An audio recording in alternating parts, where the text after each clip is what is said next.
We need your artistic touch to create a hood ornament that will transcend time and will define our company with the American people. I want to tell you about a man you never heard of, and yet you have seen his work throughout your entire life. His name is Avard T. Fairbanks. He is a prolific sculptor of the 20th century. And there was a time in my life when I was about 5, of which I rode with him. I didn't know who this man was. I can remember a big boat of a car sitting in the front seat. It was a bench seat, and I don't remember seat belts. Yeah, I'm Gen X, that's for sure. Anyway, it wasn't until years later, when I became an artist myself at my full-time graphic design job, that I reflected on this story about Avard T. Fairbanks from my mom. And I went and researched him. And I was inspired, and so I want to show you and tell you his story now. Hi, I'm Chris. This is Art with Chris.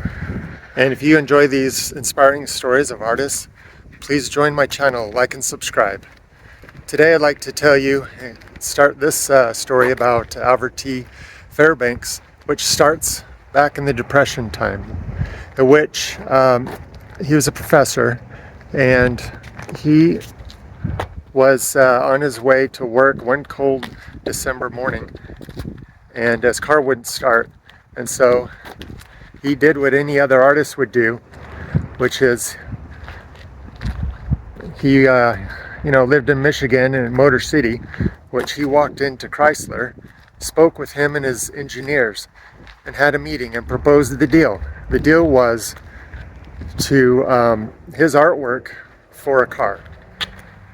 Well, he actually walked out that door that day with a deal.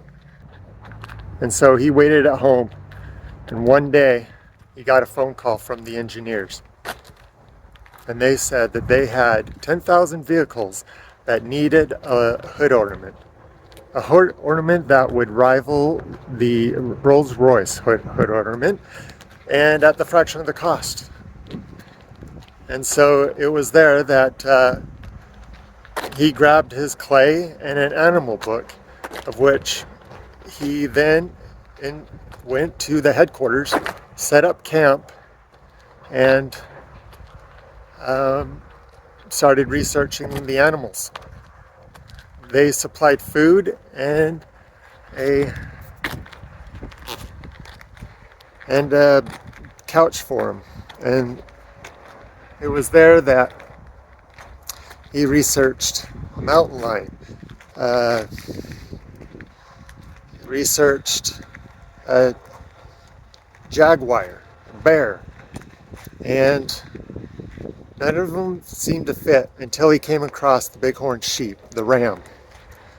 And when he read about that, it said, king of the mountain, sure-footed, challenged by no one. And he knew he had it. And so once he had sculpted it, he put it together and made a presentation to Mr. Chrysler and his engineers. Gentlemen, this is the future of the American truck. The Ram is the sure-footed king of the trail, and this ornament will define Dodge. So, during this meeting, and he explained his process, the engineers were convinced. They liked it, but Walter Chrysler did not.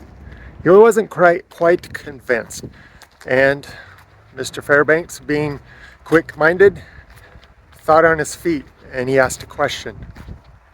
Mr. Chrysler, if you were on a path in the mountains and you happen to look up and you see this bighorn sheep coming your direction, what are you going to do?